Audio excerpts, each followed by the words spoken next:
Stay savage, your boy ShinoBeenTrill. What's poppin'? Today we are back with another video. And yes, obviously I didn't upload yesterday. If you guys were tuning into the stream, you guys know my stepdad had gotten a wreck and he broke his clavicle, which is something that I didn't really want to even mention, but you know, he ended up flipping his truck. He almost and possibly could have died in that situation, but hey, he's fine now. Thank you guys for sending me your prayers over on Twitter and people who sent me prayers throughout the Discord and shit like that. I appreciate you guys for that. You guys are lovely people, but we're not here to talk about my personal life. We're here to talk about the boy Konohamaru, and we're here to talk about the boy Boruto. Now, somebody in the comment section asked me a specific question. It was like, why do Boruto look at Konohamaru as his big brother? And there's a lot of different reasons. And if you guys don't know, I've been rewatching Naruto. You know, I'm basically going back in the anime and look at things that I missed, or just trying to reminisce on the old days. You know what I'm saying? Essentially looking at the previous shit. So basically, we're gonna talk about the real reason why Konohamaru is the perfect teacher for Boruto as well as his big brother. So if you guys are excited about today's episode, make sure you hit that like button. If you're new to the channel, subscribe for daily content. And with that being said, let's get it. All of these people, they down to ride. Look in my eyes. No, no, no. No, no, no, no, no, no. No, no, no, no, no, no.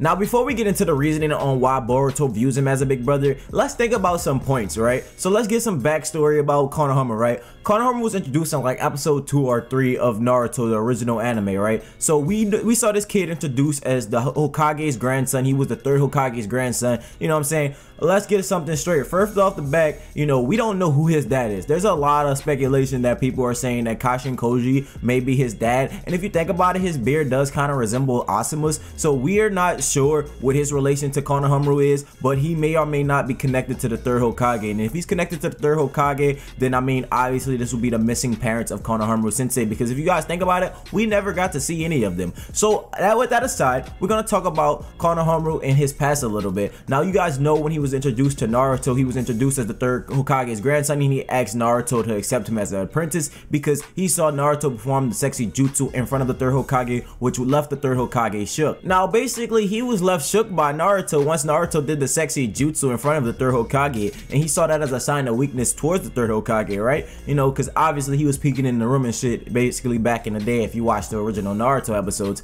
Now, a lot of things came to light with that because Konohamaru basically asked Naruto to be his teacher, and he basically forced himself onto Naruto and basically said, I'm your apprentice from this day on. You know, look at it as a privilege and some slight, because, you know, if you look at Konohamaru, he was looking up to Naruto for this reason. One, he was able to leave the third Hokage shook, and he saw it as a sign of weakness. The reason why he was so happy about that, because, you know, Konohamaru always screamed and boasted about how he wanted to become the next Hokage, how he was going to be the 5th Hokage. He essentially wanted to surpass everybody else and become a Hokage. Now, there's a lot of reasons why he wanted to become a Hokage, and most of those I'm going to make clear in this video. One of those reasons is kind of similar to the boy Boruto. Now, we all know Boruto as this kid who grows up in the shadow of the Hokage. Now, that is something similar. You know, you obviously see Konohamaru Sensei basically as a kid talks about how he's tired of growing up in the shadow of the third Hokage. Nobody regards him as his own person. If you look and you saw after the training when Naruto and Konohamaru Sensei was working together basically back in the G, you know, obviously he came out and he started telling Naruto his true feelings on why he wanted to get stronger and why he wanted to be a lot stronger than what he is, because everybody always regarded as him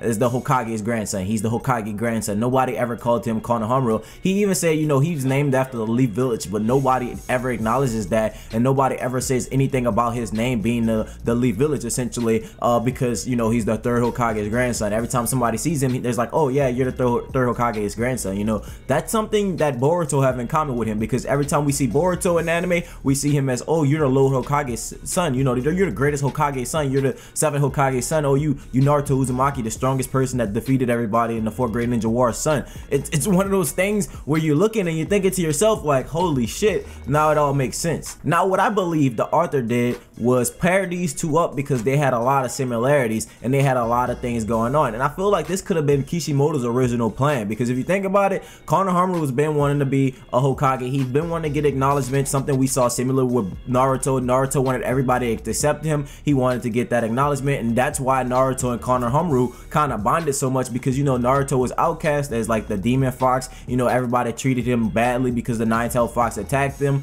attacked the village and shit like that, and basically was sealed inside of Naruto. Even though Naruto was supposed to be regarded as a hero, everybody didn't take liking to that. They wanted, you know, him to be gone because they felt as though if the nine-tails got back out, you know, he would come back and destroy the village again. Now, like the second or third day of Boruto returning to the academy, the first thing we see is Awabi basically talks about how he's the Hokage son. He just rides the Hokage's coattail. Even in the recent episodes, you know, when basically everybody's saying Team 7 essentially, you know, completes all 100% of their missions, you know, these kids are real prodigies and all this shit, and then you see them mumble, hey, you're the Hokage son, blah blah blah, it must be nice being the Hokage son, even though Boruto necessarily didn't get a lot of his training from Naruto. Even then, you know, you see in the future that everybody still regards to him as the Lord Hokage son, and that's something that always bothered Boruto. This is kind of like Konohamaru Story, but inside of Boruto as well, and that's why Boruto is so relatable to him. Now, clearly in the future of the Boruto franchise, we're going to see this bromance between Konohamaru as well as Boruto, because if you think about it, early on in the Naruto franchise, we got this father-sonship from Iruka, you know, and we got this father-sonship from Naruto, because essentially they both grew up without parents. Now, clearly it's different for Iruka because Iruka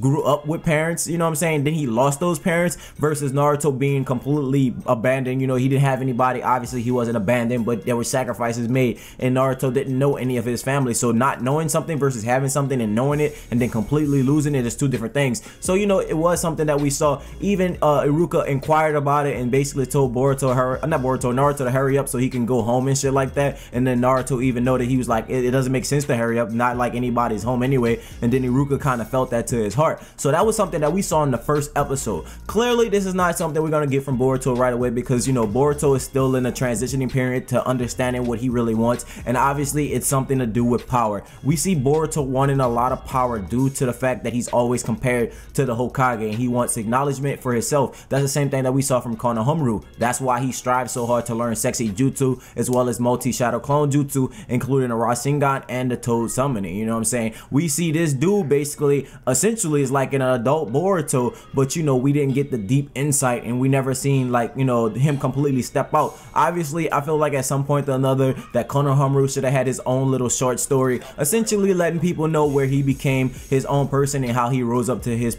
potential in his spot as a Jonin. Clearly this is going to be a bigger plot device for later on. Like I said, a lot of people speculated that Kashin Koji is maybe Konohamaru's father, and like we said, you know, he didn't have his father. You know, we didn't see his father. I mean, if he did have his father, we don't know what happened. Did he get banished? Was he sent to the sent to the car as a spy? Did he lose his memories? Did somebody put him on the genjutsu to completely make him forget his original purpose of being in this organization? Or was he on some Itachi shit? Like, what exactly happened to Konohamaru's father? Nobody necessarily knows, but we do know that Konohamaru is the most relatable character to Boruto in his closest circle. Like, obviously he calls him big bro, you know what I'm saying, but it's more than that. Obviously the big bro probably came from him being around the family a lot due to Naruto and Konohamaru's relationship, but clearly, you know, Konohamaru has more connection to Boruto than most people see. And obviously, you know, Kishimoto could have been foreshadowing since episode 1 to make another character that was going to be something like Konohamaru but also like Naruto, and, you know, give them both insight to him, because like it's being saying, you know, clearly Boruto is not completely like Naruto because he has both of his parents. He knows both of his parents. You know, if he would lose those parents, then that's a different story. You know, he could be more like Iruka, but you can see Konohamaru is just like him in terms of basically being in the shadow of the Hokage.